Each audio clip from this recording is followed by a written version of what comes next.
नदी नर्मदा के नीर में चंबल का यार दूध, कितना अच्छा लग रहा है। माही और बेतवा का पानी और सोत्रिस्वनी क्षिप्रा का पवित्र जल अगर घुल जाए तो बनता है मालवा का रंग। कालिदास की कविता में भर्तहरि का दर्शन, आर्यभट्ट की गणित और 12 महल का ज्योतिष मिला दें तो बनता है मालवा का ढंग। अवंतिका उज्जैनी के विक्रमादित्य की न्यायप्रियता में धार के राजा भोज की लोकप्रियता और सुल्तान गियासुद्दीन की विनोदप्रियता को जोड़ दें तो बनता है मालवा का अंग। एक गुर्जरी चारवाहन को अगर एक सुल्तान से, एक गाने वाली के सुरों को एक बहादुर के शौर्य से, राग भूप को राग कल्याण से यानी रानी रूपमती को अगर बाज बहादुर से मिलवा दें तो बनती है मालवा की तरंग।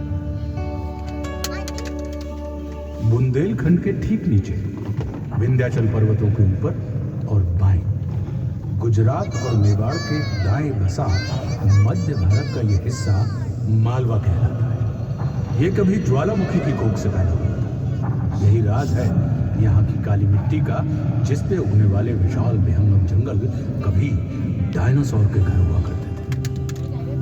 ये जमीन इतनी जरखेज थी कि इस भूमि ने जाने कब से उत्तर के मौर्य शासकों और गुप्त साम्राज्य को, दक्षिण के सातवाहन और चालुक्य सम्राटों को, खलजी और गुलाम वंश के दिल्ली के सुल्तानों को, मुगलों और मराठों को और फ्रेंच और अंग्रेजी सैलानियों को भी बार बार अपनी तरफ खींचा है। इनमें से हर एक के लिए मालवा को अपनाए बिना हिंदुस्तान का अर्थ अधूरा था।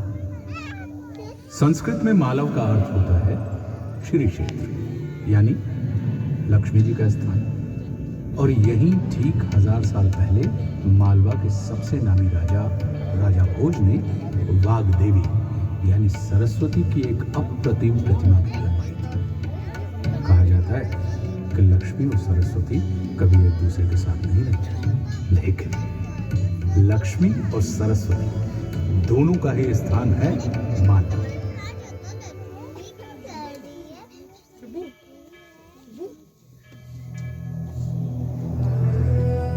कोई नगर, कोई कोट, पूरे मालवा में अपनी सुंदरता, अपने स्थापत्य, अपनी संस्कृति, अपने संस्कारों, अपने संगीत और अपनी शामों के लिए अगर जाना जाता है तो वो है मांडू। एक गर्वीले ऊंचे पठार से 1000 फुट नीचे नर्मदा की अप्रतिम हरी भरी घाटी को निहारते तालाबों, झीलों, महलों, मंडपों, मकबरों, मस्जिदों से सजी पत्थर पर तराशी एक खूबसूरत कविता का नाम है मांडू। कहते हैं 6ठी शताब्दी के दौरान एक बार इस पावन भूमि पर काम करते समय एक किसान को अपने खेत में एक अजीब पत्थर दिखा। जब उसने अपनी खुरपी से उस पत्थर को उखाड़ना चाहा तो अचानक उसकी लोहे की खुरपी सोने की हो गई। जब वो किसान उस पत्थर को एक लोहार के पास ले गया तब लोहार ने उसे बताया कि यह तो पारस पत्थर है, जिसके स्पर्श भर से लोहा सोने में बदल जाता है। ईमानदार लोहार ने तुरंत जाकर वो चमत्कारी पत्थर अपने राजा आनंद देव राजपूत को समर्पित कर दिया।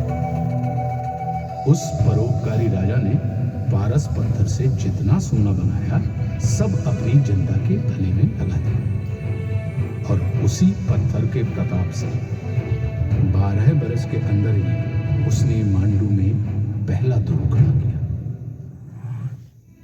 8वीं शताब्दी में मांडू का किला भारत का सबसे बड़ा कोट था और आज भी यह भारत का तीसरा सबसे बड़ा दुर्ग है, जिसकी दीवारों का दायरा 85 किलोमीटर तक फैला हुआ है और पूरा इलाका 75 वर्ग किलोमीटर से भी ज्यादा है। और यहाँ की मिट्टी आज भी सोना उगलती है। शायद इसी कारण उसी समय से दिल्ली से दक्षिण और उत्तर से पश्चिम में गुजरात जाने वाला हर सातवां, हर तिजारती कारवां, हर फौजी लश्कर, हर हिंदू, जैन, बौद्ध तीर्थयात्री, हर सैलानी, हर व्यापारी इस तिराहे पर बसे मांडू को छुए बिना नहीं गुजरता।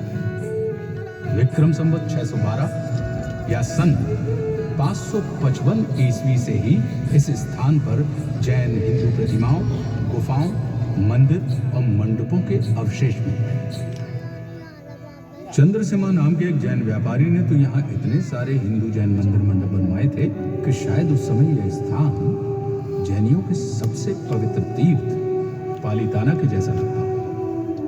वो ध्वज, वो मंदिर, वो मंडप भले ही वक्त के साथ मिट गए,